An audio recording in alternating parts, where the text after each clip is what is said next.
आणि आता बातम्या पाहूयात सविस्तर। राज्यात आणखीन एक मोठा राजकीय भूकंप घडणार का याची चर्चा आज सकाळपासून दबक्या आवाजात सुरू आहे। आणि ही दबक्या आवाजातली चर्चा आहे शिवसेनेच्या बद्दल। राज आणि उद्धव ठाकरे एकत्र येणार का अशी ही चर्चा आहे, कारण महाराष्ट्र नवनिर्माण सेनेच्या बैठकीत उद्धव ठाकरे यांच्या सोबत जाण्याचा सूर काही कार्यकर्त्यांनी लावला होता असं कळतंय। मात्र कार्यकर्त्यांनी हा जो ठाकरेंनी दोन्ही भावांनी पुन्हा एकत्र येण्याचा सूर अळवला त्याबद्दल स्वतः राज ठाकरे यांनी मौन बाळगलाय। या क्षणाची सगळ्यात मोठी आणि महत्त्वाची बातमी न्यूज 18 लोकमतवर तुम्ही पाहता आहात, ती म्हणजे महाराष्ट्र नवनिर्माण सेनेच्या सर्वेसर्वा राज ठाकरे यांनी कार्यकर्त्यांची एक महत्त्वाची आणि तातडीची बैठक मुंबईत आपल्या निवासस्थानी बोलावली होती। आणि या बैठकीत कार्यकर्त्यांचं सध्याच्या राजकीय परिस्थितीबद्दल मत जाणून घेण्यात आलं। आणि यावेळेला कार्यकर्त्यांनी उद्धव आणि राज ठाकरे यांनी पुन्हा एकत्र यावं या संदर्भातला सूर काही कार्यकर्त्यांनी आळवल्याचं कळतंय। पण कार्यकर्त्यांनी या प्रकारची मतं व्यक्त केल्यानंतर राज ठाकरे यांनी फक्त ती ऐकून घेतली। एवढंच नाही तर शिवसेना भवनाच्या परिसरात काही बॅनर सुद्धा या प्रकारचे लागले होते आणि या बॅनरची सुद्धा मोठी चर्चा राजकीय वर्तुळात आहे।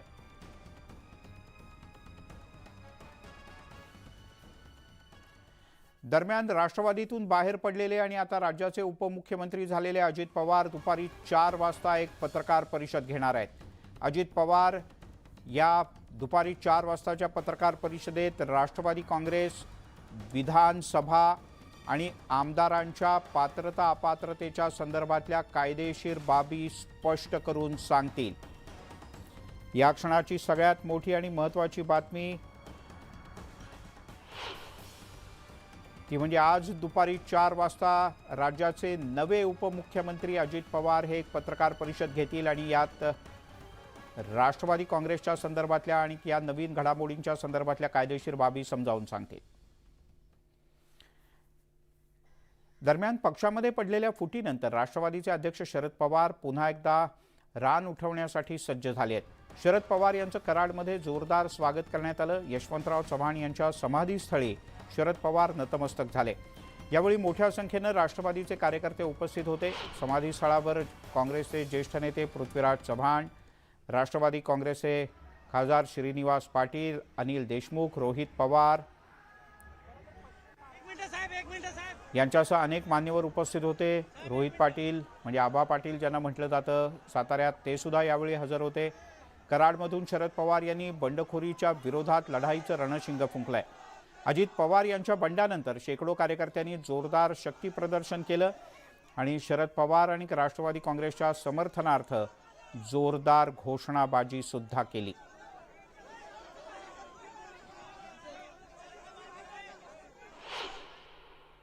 वर्ष 6 महिन्यामध्ये पुन्हा एकदा लोकांच्या समोर जायची संधी येईल आणि त्यावेळेला ही राज्याची लोकशाहीच्या मार्गाने शांततेवर विश्वास असणाऱ्या या शक्तीला धक्का देणाऱ्या ज्या प्रवृत्ती आहेत त्या पूर्ण फळानं बाजूला करू आणि पुन्हा एकदा महाराष्ट्र प्रगतीच्या आणि सामान्य माणसाच्या हितासाठी कष्ट करणाऱ्यांचे राज्य ही अवस्था आपण निर्माण करू। महाराष्ट्रामध्ये ती उलथापालथ ही करण्याच्या बद्दलची एक भूमिका याच प्रवृत्तीने घेतली। दुर्दैवानं त्याला तुमच्या आमच्याचे काही सहकारी बळी पडले, पण ठीक आहे, पण एखादी व्यक्ती बळी पडली असेल, समूह बळी पडली असेल तर फुले आंबेडकर, शाहू राजा आणि यशवंतराव चव्हाणांच्या महाराष्ट्रातला सामान्य माणूस एक वेळ उपाशी राहील, पण तो महाराष्ट्राची सामूहिक शक्ती ही मजबूत केल्याचं राहणार नाही। आणि ही शक्ती मजबूत करून जी उलथापालथ करणारी शक्ती आहे वर्ग त्यांना त्यांची योग्य जागा दाखवायला राहणार नाही, याला फार अवकाश नाही. दरम्यान मुंबईतल्या अजित पवार यांच्या देवगिरी या शासकीय बंगल्यावर अजित पवार यांनी राष्ट्रवादीच्या नवनिर्वाचित मंत्र्यांसोबत एक बैठक घेतली. ही बैठक काही वेळापूर्वीच संपल्याचं कळतं. या बैठकीला राष्ट्रवादी काँग्रेसचे सर्व मंत्री उपस्थित होते. बैठकीत मंत्र्यांच्या खाते वाटपासंदर्भात चर्चा झाल्याची माहिती आहे.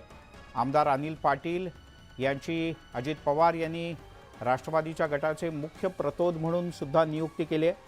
अनिल पाटील हे राष्ट्रवादी काँग्रेसचे आधीचे प्रतोद होते. तर दुसरीकडे अजित पवार गटाचं नवं पोस्टर आता लवकरच येणार आहे. या पोस्टरवर प्रफुल्ल पटेल, अजित पवार, छगन भुजबळ आणि सुनील तटकरे यांचा फोटो असणार आहे. अजित पवार गटाच्या या बॅनरवर शरद पवार यांना सुद्धा स्थान देण्यात येईल. पण या बॅनरवर सुप्रिया सुळे आणि जयंत पाटील यांना मात्र कोणतंही स्थान नसेल.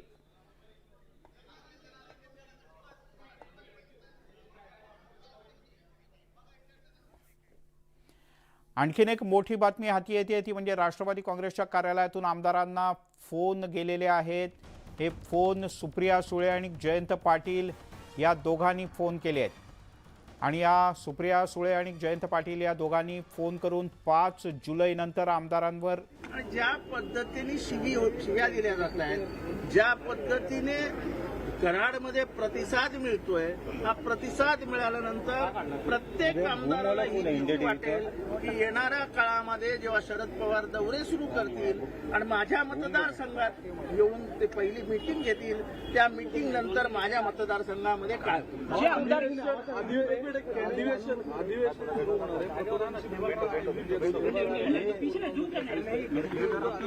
अनिल पाटलांची अरे थोडं पाठी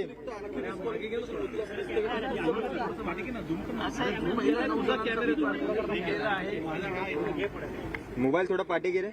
9 जणांना आम्ही डिस्क्वालिफिकेशन नोटीस इकडे समोर बघा काम आम्ही केलेलं आहे. अजून कोणी पुढे समोर आलेलं नाही. जो जसा जसा ऍक्शन घेईल तसं तसं रिॲक्शन येईल. बाकीच्या आमदारांना पण नोटीस पाठवली जाणार, कारण आता सध्या 9ला पाठवली आहे. त्याच्यानंतर अजून त्यांनी काय ऍक्टच केलेला नाहीये. ते बिचारे आमच्याशी प्रेमाने वागतायत, आम्हाला फोन करतायत. एका आमदाराने तर लिहून दिलं की माझ्या समोर जी कागद लिहिलेली होती ती मला काय माहितीच नव्हती काय होती. मी आपली सही करून टाकली. पवार साहेबांचा फोटो असं म्हणणं आहे की शरद पवार साहेबांचा फोटो वापरला जाऊ. असं आहे की शेवटी शरद पवार हे राष्ट्रवादी काँग्रेसचे नेते. इकडे बघा ना सर, आणि शरद पवारांनीच काल सांगितलं की राष्ट्रवादी माझी आहे, पक्ष माझा आणि चिन्ह माझं आहे. मी म्हटलं नाही. शरद पवार त्यामुळे जेव्हा ते म्हणतात की पक्ष माझा आहे, चिन्ह माझं आहे, तेव्हा त्यांचा फोटो वापरण्याचा अधिकार त्यांच्या परवानगीशिवाय कोणी, त्यांची परवानगी असेल जरूर वापरा. हे तर तुमच्याकडे आहेत ना राष्ट्रीय नेते प्रफुल्ल पटेल. आणि आता तुम्ही ऍक्सेप्टच केलंय. स्टेबिलिटी हवी असेल तर अरे मोबाईल पाठी गे रे थोडा. तुमचे नेते आहेत, तुम्ही त्यांचा फोटो वापरा. अनिल पाटलांना प्रतोद केले. अनिल पाटलांना प्रतोद केले, त्यामुळे कायदेशीर सल्ला सुद्धा घेतला जातो. अडचणी वाढतील या गटांमध्ये. मला त्याच्याशी काही घेणं देणं नाही. कोण प्रतोद झाला, कोण काय झालं, कोण काय झालं. साहेबांबरोबरच आणि साहेबांबरोबर साहेबांच्या पायाशी खुशी. काँग्रेस म्हणते की आमची संख्या जास्त आहे, विधानसभेत 44 संख्या आहे. तर विरोधी पक्ष शेवटी आम्हाला हेही माहिती आहे की विरोधी पक्ष हा नेता हा नेहमी संख्येवरनं ठरवला जातोय. थोडं पाठी डोकं घे ना. पाठी डोकं कहा हा पीछे आ जा बस. आम्ही आग्रही नाही आहे की संख्या कमी असली तरी आम्हालाच द्या. का अपरिपक्व वागणं राष्ट्रवादी करणार नाही. राष्ट्रवादीला एमबीए एकत्र ठेवायचे, त्यामुळे प्रसंगी आमचा बळी गेला तरी चालेल, पण एमबीएच्या एकतेसाठी आम्ही उभे राहू. Hindi already chief whip appoint किया गया, वहीं पर अजित पवार की ओर से अनिल पाटिल को चीफ व्हिप अपॉइंट किया गया. इसको भी अपॉइंट करेंगे. थोडं पाठी गे डोकं. अरे भाई इधर डोके जो डिस्क्वालिफिकेशन पिटीशन फाइल की है, अब एक डिस्कशन स्पीकर के साथ भी होनी है. किस तरीके का पक्ष अपने ओर से रखा जाएगा. हमने कल उनको डिस्क्वालिफिकेशन पिटीशन फाइल किया है. हो सकता है अभी जयंत पाटिल को मिलने के बाद मैं शायद उनसे कहूंगा कि जाके मिलके आएंगे हम And then we'll decide a course of action. Sir 5 July ultimatum है कि बाकी लोगों को अच्छा हिंदी कंटिन्यू करा सर हिंदी कंटिन्यू कर सर हिंदी कंटिन्यू करा सर 5 जुलाई को जो मीटिंग कॉपी कितने लिए आम्ही अरे यार कॅमेरा सर 5 जुलाई को जो 5 जुलाई का जो अल्टीमेटम है, क्या अजीत दादा और बाकी जो लोग गए हैं उनकी वापसी का अल्टीमेटम है 5 जुलाई को? अगर वापस ऐसा कोई अल्टीमेटम किसी ने दिया है तो मुझे मालूम नहीं है। हमने 5 जुलाई को सभा रखी है और हमें पूरी उम्मीद है कि महाराष्ट्र की रैंक वन फाइल जो है वो शरद पवार जी के साथ खड़ी रहेगी। लोग जो हुआ है at the age of 83, a man who suffered cancer in 2004, he suffered a hip injury in 2014, and then too he fought a battle for everybody, gave them position, gave them prestige, gave them stature. He himself got nothing. And today he again faces them, whom he showed the limelight. So this is nothing but treachery. Sir कहा जा रहा है कि पिछली सांसदों की बैठक भी बुलाई है 5 तारीख को ही। पवार साहब को कुछ मालूम नहीं था। पवार साहब को सभी ने बताया था, साहब हम नहीं करेंगे, साहब हम नहीं करेंगे, साहब हम नहीं करेंगे। और साहब ने हमको ये बताया था कि नहीं जितेंद्र, वो नहीं करने वाले, वो मुझे बोल के गए। ऐसा है, पिताजी के उम्र के वो है, हर बच्चे को उन्होंने 30-30, 40-40 साल जाना है। अगर वो 40 साल पुराना बच्चा बाप को आके कहता है कि मैं नहीं करने वाला हूँ, तो बाप उस पर भरोसा क्यों नहीं दिखाएगा? ये तो बच्चे को शर्म लगनी चाहिए कि 80 साल के बाप को मैं झूठ बोल के काम किया हूँ। बाप क्या फिर से जीतेगा इस बार? जैसे अब बाप जीतने के लिए ही मैदान में उतरा है, नहीं तो कोई करार नहीं जाता था और कहता कि आज से मेरी लड़ाई शुरू हो गई। सर अजीत पवार ने विधायकों और सांसदों को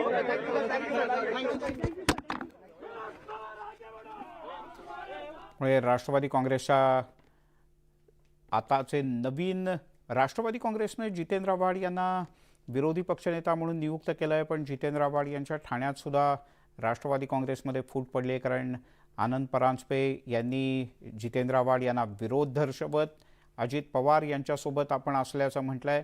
या सगळ्याच्या दरम्यान कायदेशीर लढाई वेळ पडली तर लढली जाईल, आमचा बळी गेला तरी चालेल, पण आघाडी टिकवणं आणि राष्ट्रवादी काँग्रेसला एकत्रित ठेवणं हे आमचं पहिलं कर्तव्य असल्याचं जितेंद्र आव्हाड यांनी म्हटलं आहे। तिकडे काही मंत्र्यांनी शरद पवार यांच्याकडे भेटण्यासाठी वेळ मागितल्याचं कळत आहे। ही एक आणखीन एक महत्त्वाची बातमी। अजित पवार यांच्यासोबत गेलेल्या सर्व मंत्र्यांनी मिळून शरद पवार यांच्याकडे भेटीसाठी वेळ मागणार असल्याचं म्हटलेलं आहे। सत्तेत गेलेले हे सगळे मंत्री शरद पवार यांना एकत्रित भेट देतील। जर का शरद पवार यांनी भेटीची वेळ दिली तर हे सगळे मंत्री एकत्रित शरद पवार यांना भेटतील आणि आपली भूमिका शरद पवार यांच्याकडे पुन्हा एकदा मांडतील असं स्पष्ट करण्यात आलं आहे। अजित पवार यांच्यासोबत छगन भुजबळ, धनंजय मुंडे, दिलीप वळसे पाटील, छगन भुजबळ या दिग्गज राष्ट्रवादीच्या नेत्यांनी काल पद आणि गोपनीयतेची शपथ घेतली। हसन मुश्रीफ यांचाही त्यात समावेश होता।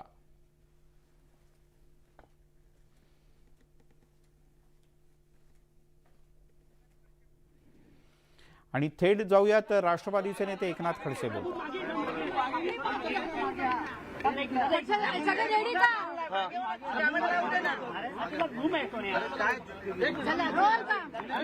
खडसे सर सांगू शकाल की ज्या राष्ट्रवादीवर आरोप करत भ्रष्टाचार अगदी बैलगाडीभर पुरावे नेले होते सिंचन घोटाळ्याचे आणि अखेरीस त्याच राष्ट्रवादी बरोबर सत्ता स्थापन केली आहे भाजपने, काय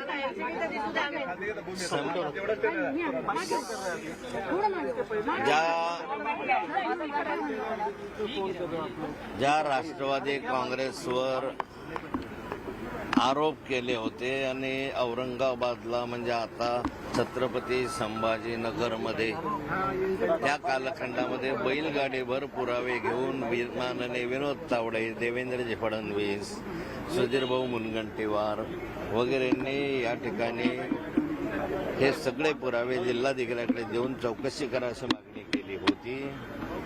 आता या ठिकाणी त्याच राष्ट्रवादीबरोबर माननीय अजितदादा पवारांसोबत देवेंद्रजींना त्या ठिकाणी बसण्याची वेळ आली।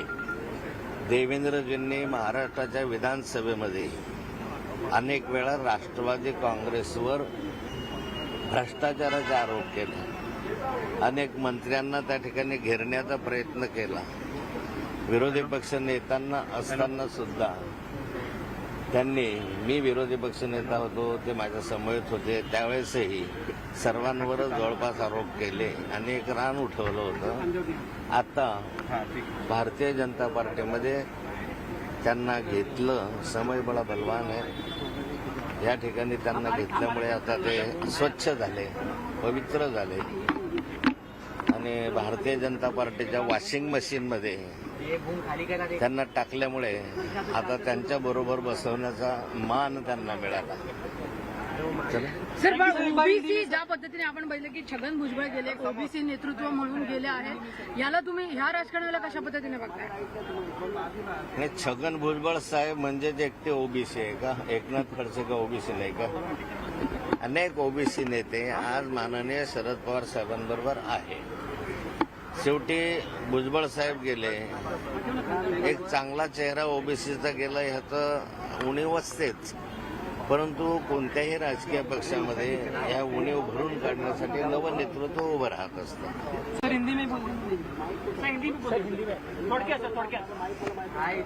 जो भारतीय जनता पार्टी के नेताओं ने राष्ट्रवादी कांग्रेस के नेताओं के ऊपर गैर व्यवहार, भ्रष्टाचार के आरोप किए थे, कई मंत्रियों को भ्रष्टाचार के आरोप में घेरा भी था, कई का राजीनामा भी मांगा था और कई के ऊपर भी केसेस भी दाखिल किया था. छत्रपति संभाजी नगर में उन्होंने एक बैलगाड़ी में सारे कागजात. आपण पाहताय न्यूज 18 लोकमत. राष्ट्रवादी काँग्रेस पक्षामध्ये पडलेली फूट सध्या राज्यासह देशाच्या राजकारणात सुद्धा चर्चेचा विषय ठरली आहे.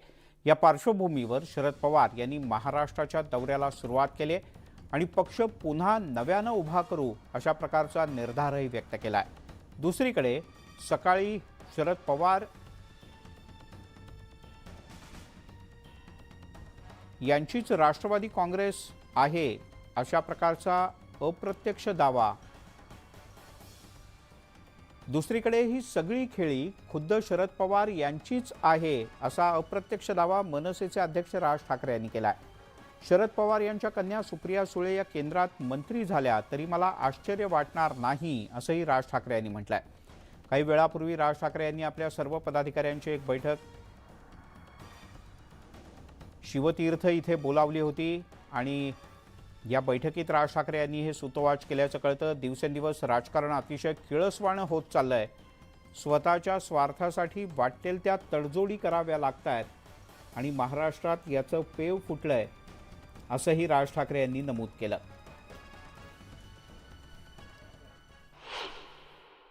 राजकारण सुरू झालेलं आहे ते दिवसेंदिवस किळसवाणं होत चाललेलं आहे.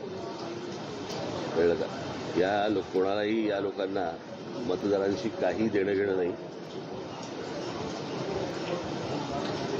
कोण कुठच्या पक्षाचे जे काही हार्डकोर मतदार जे असतील ते का त्यांचे मतदार होते